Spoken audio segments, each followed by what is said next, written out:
খালাকতা হাযা বাতিলা। আয় আল্লাহ, আপনি আসমান তো বেহুদা বানান নাই, জমিনটারে আপনি অনর্থক বানান নাই, এত বিশাল সূর্যটারে তো আপনি অনর্থক বানান নাই, ওই চন্দ্রটারে আপনি অনর্থক বানান নাই। আল্লাহ বলেন, এর মানুষ, এ বিশাল সূর্য বানাইছি তোর গোলাম, এ বিশাল আসমান বানাইলাম তোমার গোলাম, এ বিশাল জমিনটা বানায় দিলাম তোমার গোলাম, একটা গরু তোমার গোলাম বানায় দিয়েছি। টাকায় দেখছো রে গোলাম, ওই এই টাকা ভিক্ষা করিয়া ঘরের মধ্যে নিয়ে যাই, মজা নিয়ে যাই। ঘরে যখন যাই, আমার বাচ্চাগুলো আইসা আমারে আব্বু আব্বু বলিয়া জড়ায় ধরে আর বলে, আব্বু মজা দাও, মজা দাও। যখন আমি পকেট থেকে বের করি মজা দেই, চকলেট দেই, আমার বাচ্চা দুইটা আমার গালে চুমু খায়, আব্বু তুমি কত সুন্দর। এই কথা বলার পরে আমি চোখের বাড়ি ছেড়ে কাঁদি আর বলি, মালিক, আমার বাচ্চাগুলো আমার গালে চুমু খায় আর বলে আমি কত সুন্দর, কিন্তু তুমি আমার এমন এতিম বানাইছো, আমি আমার বাচ্চাগুলোকে দেখতে পারলাম না, আমার বাচ্চাগুলো কেমন সুন্দর, আমার সন্তানগুলোরে আমি দেখতে পারি না, ওরা কেমন সুন্দর। এরে মুসলমান, আজকে দুইটা চোখ পাইলা, এই চোখের শুকর আদায় করলা না রে বাবা। আল্লাহ পাক কথা বলার শক্তি দিলেন, এই জবানের শুকর আদায় করলা না রে বাবা। এই চোখের শুকর আদায় যদি করতে চাও, আমার মাওলার কোরআনটা খুলিয়া তাকায়া তাকায়া চোখের বাড়ি ছেড়ে কাঁদো আর বলো, দয়ার মালিক, এই সুন্দর কোরআনটা তো তাকায়া দেখলাম, পড়তে জানি না, এই কোরআনের নূর তুমি আমার সিনায় দান করো। আল্লাহর বানানো আসমানের দিকে তাকাইয়া আমার মাওলাকে মোহাব্বতের নজরে ডাক দাও, জমিনের দিকে তাকায়া আমার আল্লাহকে ডাকতে থাকো। গাভীটা নিয়া যখন হাল চাষ করতে মাঠে যায়, ওই চাষিরা গরু নিয়ে মাঠে গিয়া হাল চাষ করে, ওই গরুর কাদের উপরে জোয়াল রাখে, লাঙ্গল রাখে, কাদের মধ্যে ঘা হয়ে যায়। মালিক সারাটা দিন খানা খায়, নাস্তা করে, গরুটার খানা নাই। ওই গাভীটা মালিকের খেদমতে সারাটা দিন কাটায় দিল। বৃষ্টির মাঝে তুমি ছাতা দিয়া বৃষ্টি ফিরাও, গরুটায় বৃষ্টি ফিরাতে পারলো না। ওরে বান্দা, শীতের মধ্যেও তুমি কত সুন্দর চাদর গায়ে দিয়া বাহির হইছো, আর ওই গাভীটা তোমার খেদমতের জন্য চাদর ছাড়া দৌড়ায় চলে গেল। এই গাভীটা সন্ধ্যাবেলা যখন ঘরের মধ্যে তুমি নিয়ে আসছো, এই গাভী একটা বাচ্চা, দুধের বাচ্চা, সারাটা দিন মা মা বলে তালাশ করলো, মায়ের পাইল না। হঠাৎ করে মাকে দেখে দৌড়াইয়া মায়ের ওলানে মুখটা লাগায় দিয়েছে আর বলে, মা, সারাদিন তোমার আমি পাগল, তোমারে তালাশ করে আমি পাই নাই, আমার পেটের ক্ষুধা সহ্য করতে পারি না। বাচ্চার সামনে এই কথা শুনিয়া মা দাঁড়ায় গেল, বাচ্চা তাড়াতাড়ি দুগ্ধ পান কর।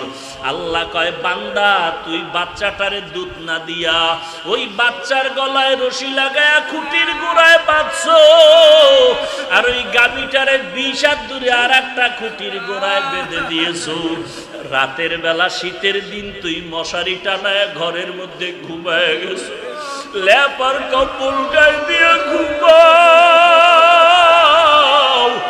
আর ওই গোয়াল ঘরের ভিতরে তাকায় দেখ, ওই গাভীটা মাটির মধ্যে শুইয়া গেল, সারাটা দিন কষ্ট করলো, মাটির ঠান্ডা লাগার পরে দাঁড়ায় গেল।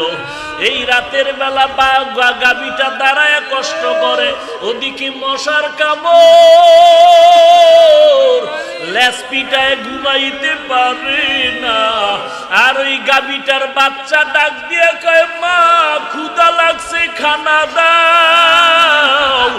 গাভীটা বাচ্চার আওয়াজ শুনিয়া কয় ও বাচ্চা অপেক্ষা কর, আল্লাহ পাক বানাইছেন আমাদের বনি আদমের খাদেম, ওরা খাওয়ার পরে যদি থাকে তারপরে তুই খাবি।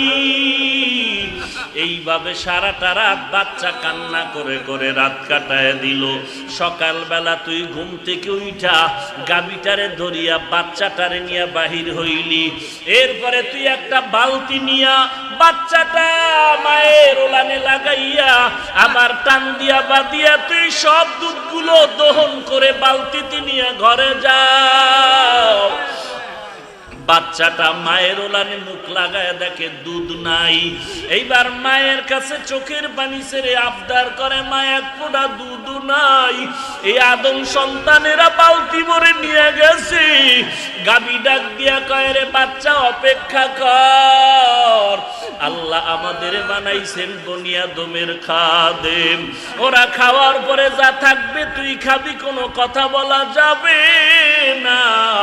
এরে মানুষ, ওই গাভীটার দুধ পান করে তোর শরীরটা সুন্দর করলি, আমি আল্লাহ তোর উপরে বেজার না। গাভী জবাই করে খা, বাধা নাই। বাচ্চাওয়ালা মুরগি জবাই দিয়া খাও, আরাম করো, কত খুশি আনন্দ করো, বাধা দেই না। আমি আল্লাহর দেওয়া পানি, আমি আল্লাহর দেওয়া মাছ, আমার দেওয়া গাছ, আমার দেওয়া সূর্যের আলো, চাঁদের আলো সব তোর জন্য বানাইলাম, তুই সব উপভোগ কর, কোনো বাধা নাই। আমি যদি বাতাস বন্ধ করে দেই তুই মরিয়া যাবি।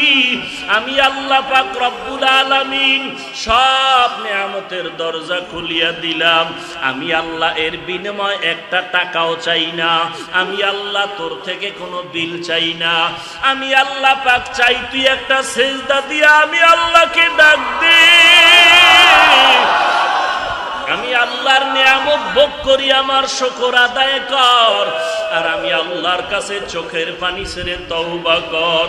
তুই যখন নামাজে দাঁড়াইয়া আল্লাহু আকবার বলে ডাক দাও, আমি আল্লাহ কুদরতি ভাবে তোর সামনে হাজির। আমি আল্লাহ তোর সামনে হাজির হইয়া যাই। এরে বান্দা, তোর সম্মানের কপালটারে যখন তুই মাটির মধ্যে ঠেকাইয়া দাও, আমি আল্লাহ পাক কুদরতি কদমটা তোর কপালের নিচে ঢুকাইয়া দেই। এরে বান্দা, তুই যখন তওবা করে চোখের পানি ছেড়ে কান্না করো, আমি আল্লাহ তোর জীবনের সব গুনাহগুলো মাফ করে দেই। এরে আল্লাহর বান্দারা, ওই আল্লাহকে ভুলিয়া যারা ঘুরতেছো, ওই আল্লাহর মোহাব্বত অন্তরে ঢুকাও। কবরে যাওয়ার পরে যেন বলতে পারো রব্বি আল্লাহ। ফেরেশতারা প্রশ্ন করা মাত্র যেন বলতে পারি আমার রব আমার আল্লাহ। আল্লাহ ছাড়া আমার আর কেউ নাই। লা ইলাহা ইল্লাল্লাহ, আমার একমাত্র আল্লাহ আমার রব, আল্লাহ তাআলা ব্যতীত আমার কেউ নাই। এই সম্পর্কটা দুনিয়াতে যদি করিয়া কবরে যাও, কবরে গেলে জবাব দিবা আমার রব আল্লাহ। যখন তুমি জবাব দিতে পারবা, আল্লাহর অর্ডার হয়ে যাবে, এর ফেরেশতারা বেহেশতের বিছানাটা কবরে বিছায়া দাও, তাড়াতাড়ি জান্নাতের সাথে লাইন লাগায়া দাও। আর যদি দুনিয়াতে রবের পরিচয় না নাও, গুনাহগার হইয়া যদি নামাজ না পড়িয়া বেপরদায় চলিয়া যদি কবরে যাও, আর যদি তোমাকে ফেরেশতা প্রশ্ন করে রবের পরিচয় দাও, গুনাহগার তো রবের দুনিয়াতে চিনে নাই, আল্লাহর হুকুম মতো চলে নাই, ওই বান্দা বলবে হা হা লা আদরি, হা হা লা আদরি, আমি কিছুই জানি না, কিছুই জানি না। তখন আল্লাহ পাক বলবেন, রে ফেরেশতা, এটা বড় নাফরমান, আমার দেওয়া নিয়ামত খাইয়া আমি আল্লাহকে মানে নাই, মসজিদের আজান শুনিয়া মসজিদে যায় নাই, ওয়াজের আওয়াজ শুনিয়া আল্লাহওয়ালার কাছে যায় নাই, আলেম ওলামারা পায়ে ধরিয়া নামাজের দাওয়াত দিছে, নামাজ পড়ে নাই, আমার নবীর সুন্নতের দাওয়াত দিছে, সুন্নতের দাওয়াত কবুল করে নাই। এখন বান্দাকে আর সুযোগ দেওয়া হবে না। এরে কবরের মাটি দুই পার্শ্ব থেকে চাপ দে, কবরের ভেতরে জাহান্নামের আগুন জ্বালায়া দাও। ওরে যখন আল্লাহর অর্ডার হয়ে যাবে, কবরের জাহান্নামের আগুন জ্বলা শুরু হয়ে যাবে। কবরের দুই পার্শ্বের মাটির চাপ, পাজরের হাড় চুরমার হয়ে যাবে। এরে আল্লাহর বান্দারা, চোখ দুইটা বন্ধ করে গুনার দিকে তাকাও। এরে পর্দার আড়ালের মা, গুনার কথা স্মরণ করে মনটা নরম করে চোখের পানি ছেড়ো, আল্লাহর কাছে কান্না করো। আল্লাহ, এই মজলিসে আমার মতো গুনাহগার কেউ নাই। গুনাহের কারণে আমার হাত নাপাক, গুনাহের কারণে আমার জবানটা নাপাক, গুনাহের কারণে আমার জিহ্বা নাপাক, অন্তর নাপাক। আয় আল্লাহ, কোরআনের বাগানে আসছি, এই লকডাউনের ভিতরে আজ তোমার মোহাব্বতের মজলিসে বসে গেলাম। আয় আল্লাহ, তুমি আমাকে আর গুনাহগার বলিয়া ফিরাইয়া দিও না। আমি খাঁটি অন্তরে তওবা করতেছি, আর গুনাহ করব না, আর নামাজ ছাড়বো না, বেপরদায় চলবো না। আয় আল্লাহ, তুমি আমাকে মাফ করে দাও। আয় আল্লাহ, গুনাহমুক্ত জীবন দান করো। আল্লাহ, আমাদের সবাইকে মাফ করে দেন। আলহামদুলিল্লাহি রাব্বিল আলামিন, ওয়াসসালাতু ওয়াসসালামু আলা সাইয়্যিদিল আমবিয়াই ওয়াল মুরসালিন ওয়া আলা আলিহি ওয়া আসহাবিহি আজমাইন ইয়া আরহামার রাহিমিন।